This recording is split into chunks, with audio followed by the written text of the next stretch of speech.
Howdy, y'all. On this episode, we're going to start to do some work on my upper kitchen cabinets. Haven't touched these for quite a while.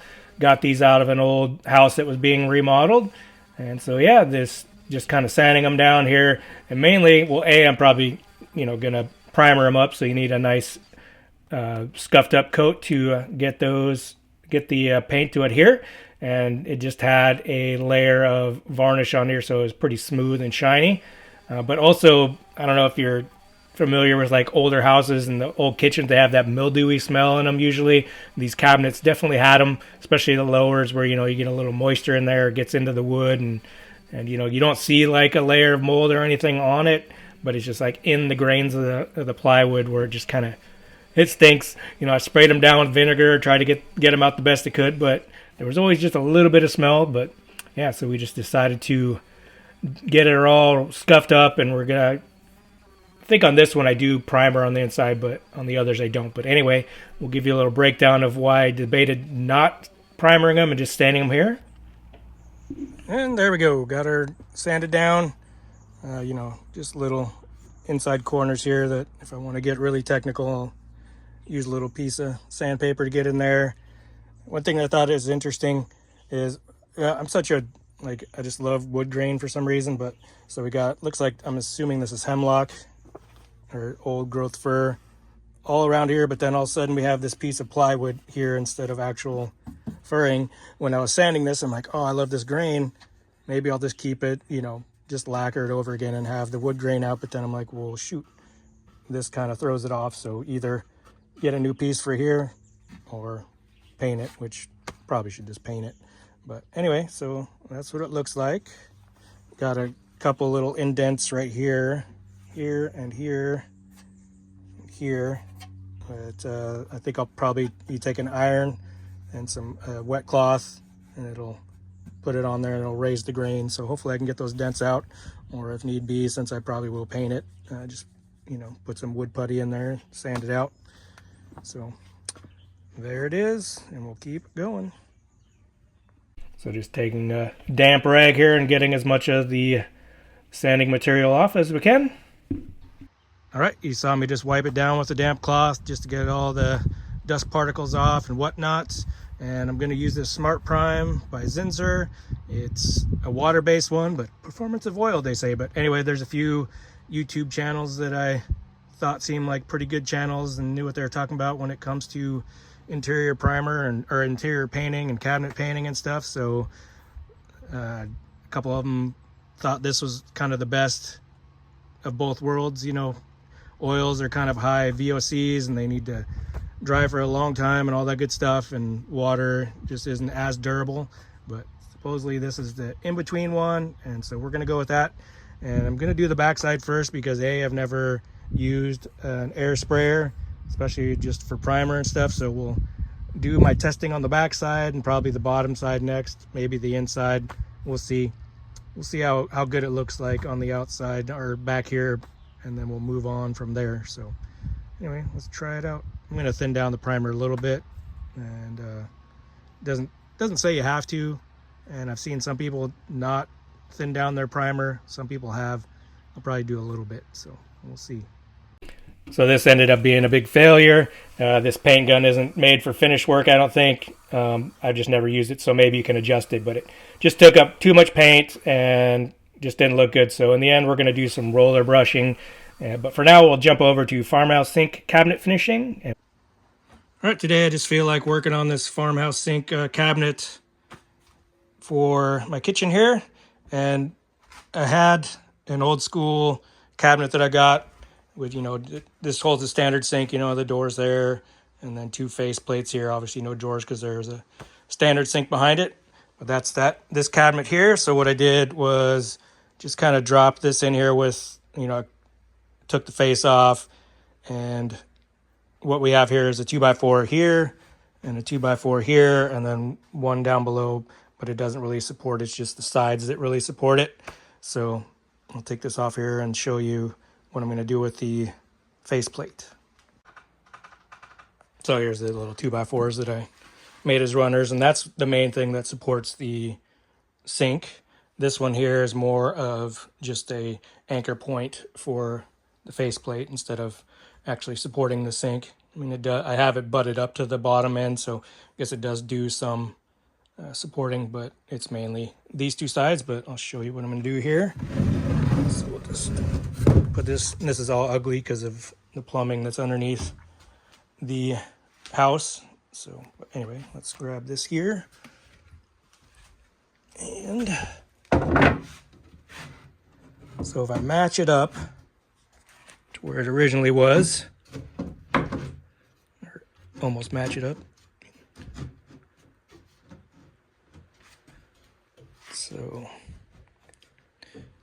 you see side to side is good, the bottom's good, and then obviously the sink's in the way, so I'll cut, let's see, end pieces want to go all the way up to the top, but obviously this section needs to be coming out. So I'll take this off, cut here, actually, well, whatever that thickness is, and then put it back in there. And so hopefully that will work, and hopefully it won't be too hard, but we'll work on that.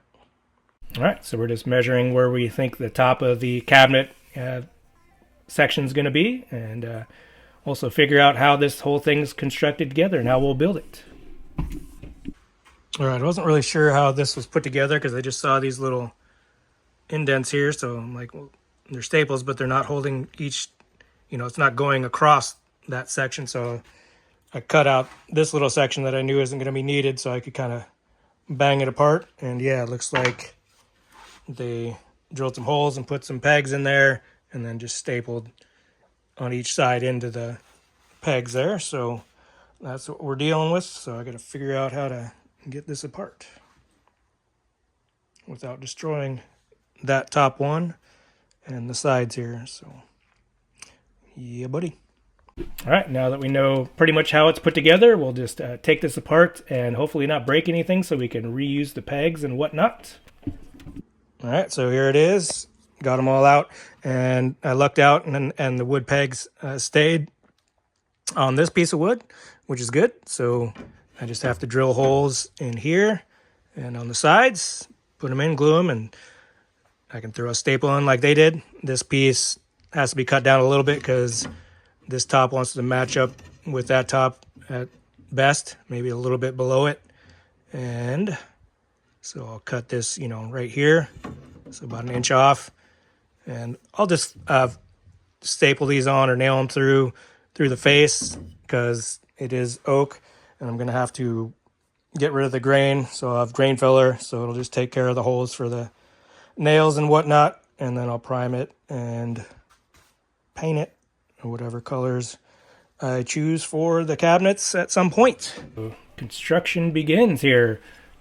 Fine precision instruments here. You're just using, Sharpies to figure out where we think the pegs are going to go in and whatnot. So mark it off, clamp it down, and then, we got our precision drill press here, making sure everything fits up nicely. So, just kind of figured it out, put it in, dry fit it, hammered it out, put the side pieces in, and a little glue here and there, stuff it in, and then didn't have staples, so we'll just use pin nails to get those pegs to sit in place and cure it up. And then we used a little square piece there to square up the corners, so hopefully everything's all on the up and up, straight and narrow when we put the cabinet doors on there and the sink in place.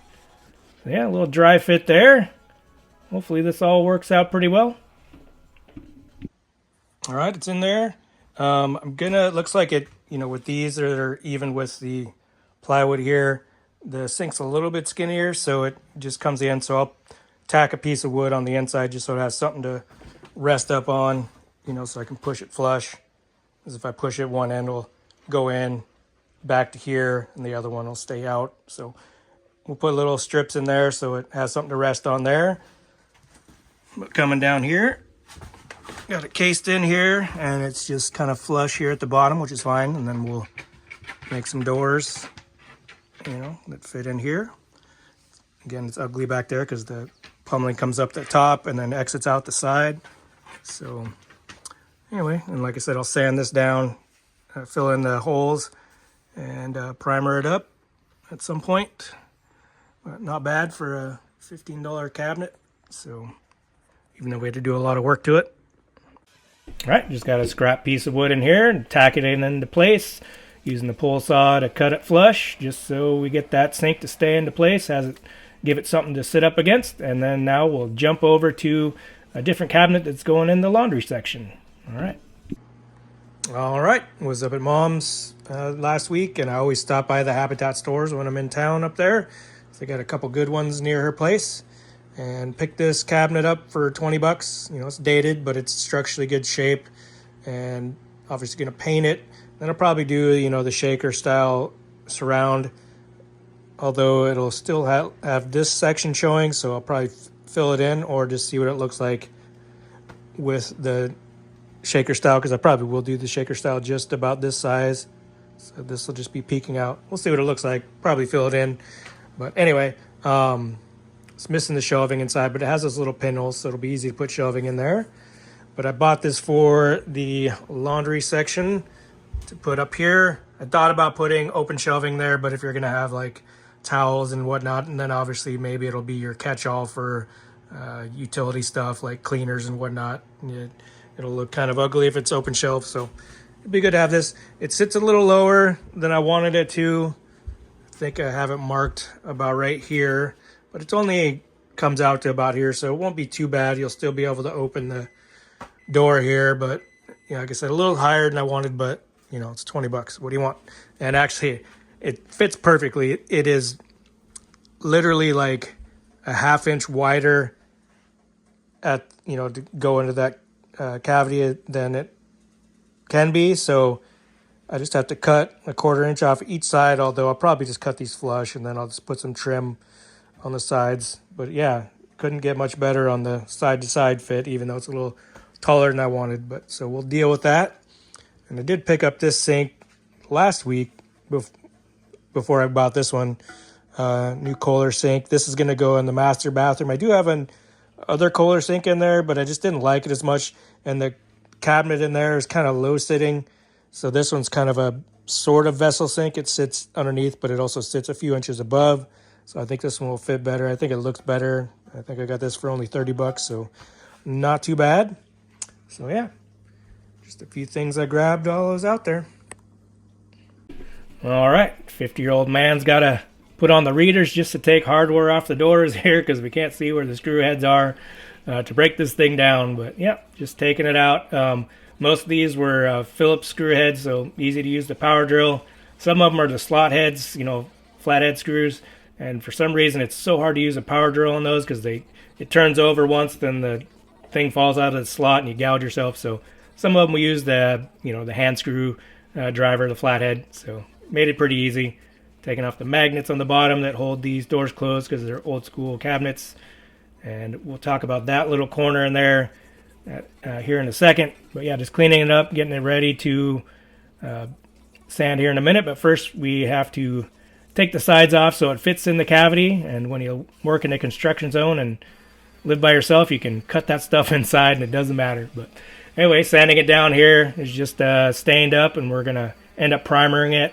But, you know, we've gone 14, 15 minutes, so we'll cut it short, you know, not show the primering yet. We'll make another video. But, yeah, there was a little piece here in the corner that I think detergent had been sitting there, and it kind of grooved up the wood. So what we're doing is just cleaning it up. It actually wore a hole in one section. We'll tape it up on the bottom here, and then we mix up some sawdust and glue. We'll put that in there, and so to fill that in.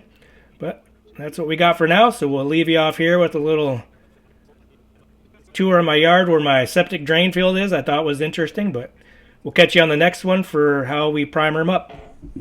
So yeah, I just thought I'd show you guys this observation I had. So this is my drain field, and you know, I have a rough estimate of where everything was.